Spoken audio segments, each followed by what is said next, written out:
Sois sincère avec moi. Est-ce qu'il t'est arrivé, dans un post LinkedIn ou dans une candidature, de parler systématiquement des aides de 5 ou 8 000 € en fonction de ton âge de l'État pour que l'entreprise justement puisse te recruter et t'en servir en fait comme argument pour convaincre l'entreprise? Tu l'as compris, c'est le sujet de cette vidéo et je tiens vraiment à t'en parler et faire une vidéo à part entière là-dessus parce que voilà, forcément les aides, il faut les prendre en compte, les entreprises les prennent en compte aussi, mais j'ai remarqué une chose, c'est que la plupart des candidats qui parlent de cette aide-là s'en servent vraiment comme argument majeur pour convaincre l'entreprise de les recruter. Et là, le problème est énorme pour moi et justement, c'est de ça dont je vais te parler dans cette vidéo. Donc je ne sais pas si tu as répondu oui ou non lorsque je t'ai posé la question au début de cette vidéo sur le fait d'utiliser ou pas cet argument pour convaincre une entreprise. Mais voilà, si tu as répondu non, tu peux quand même, selon moi, l'utiliser en disant, voilà, en plus de ce que je peux déjà apporter, il va y avoir une aide potentielle, même si les entreprises de manière générale le savent déjà. Tu peux le rappeler pour montrer que toi aussi, tu sais justement par rapport à qui tu es, ce que tu recherches, que tu peux prétendre à telle ou telle aide ou que l'entreprise peut prétendre à telle ou telle aide. Mais pour moi, le piège, c'est de s'en servir comme argument principal. Voilà.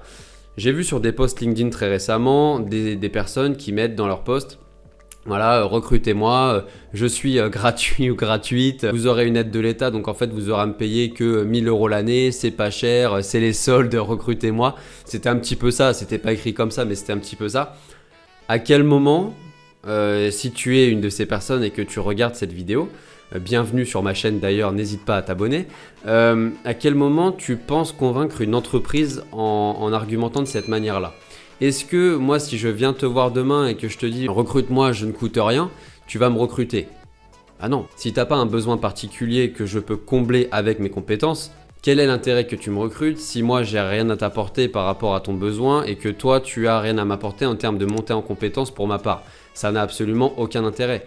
Donc baser un argumentaire uniquement sur une aide de l'État, ça n'a absolument aucun sens. Encore une fois, c'est quelque chose que tu peux glisser dans ton argumentaire, à la fin par exemple d'un argumentaire, quand l'entreprise a déjà compris la valeur que tu peux lui apporter, que vous avez déjà potentiellement pu discuter des missions, de tout ce qui va toucher au projet peut-être à mener, des responsabilités aussi. Là oui, là ça peut être un sujet en plus. Il dit voilà, par rapport à mon âge, au diplôme que je prépare ou je ne sais quoi, il y a ça en plus. Voilà, pour un petit peu en mode cerise sur le gâteau. Mais ça ne doit en aucun cas être l'argument principal d'un candidat. Et je comprends que certains l'utilisent de cette manière-là parce que le temps passe. Le temps, c'est le principal ennemi d'un candidat. Je pense que tu vois de quoi je parle. Et le truc, c'est que ils ont eu tellement de refus. Ils ont essayé tellement de choses différentes, mais ils n'ont peut-être pas essayé le principal. Ils ont essayé tellement de plein de choses différentes que ils se disent au bout d'un moment, je vais tenter un poste comme ça, et puis si ça marche, ça marche. Et en soi, je leur dis bien joué parce que ils tentent des choses qu'ils n'ont pas encore tentées. Et le fait d'essayer, c'est vraiment quelque chose d'important pour moi et c'est ce que j'essaie d'inculquer un petit peu aux personnes qui investissent dans mes services, qui n'ont pas l'habitude, entre guillemets, de sortir de leur fameuse zone de confort. Mais c'est vraiment d'essayer des choses. Et je peux pas reprocher aux candidats de tenter ces choses-là. Mais je trouve que c'est un petit peu maladroit. Donc ma préconisation par rapport à ça, c'est vraiment que tu comprennes déjà quel est le besoin d'une entreprise. Pourquoi toi aujourd'hui tu aurais besoin de travailler dans une entreprise? Qu'est-ce que tu pourrais apporter à une entreprise aujourd'hui par rapport à ton savoir-faire et à ton savoir-être? C'est la première question que tu dois te poser. Et une fois que tu as compris ce besoin-là, tu vas pouvoir construire un argumentaire et derrière potentiellement caler 2-3 arguments de fin d'argumentaire pour finir de convaincre potentiellement un recruteur, une entreprise, enfin bref, peu importe, ton interlocuteur, voilà.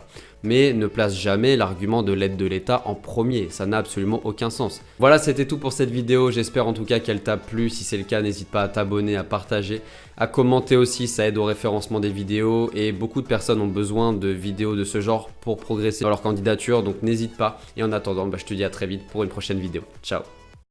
Si cette vidéo t'a plu, n'hésite pas à la liker, la partager, la commenter. Tu as aussi tous les liens dans ma description auxquels tu peux accéder dès maintenant. N'hésite pas à me suivre aussi sur mes réseaux sociaux. Et en attendant, je te dis à très vite pour une prochaine vidéo. Ciao!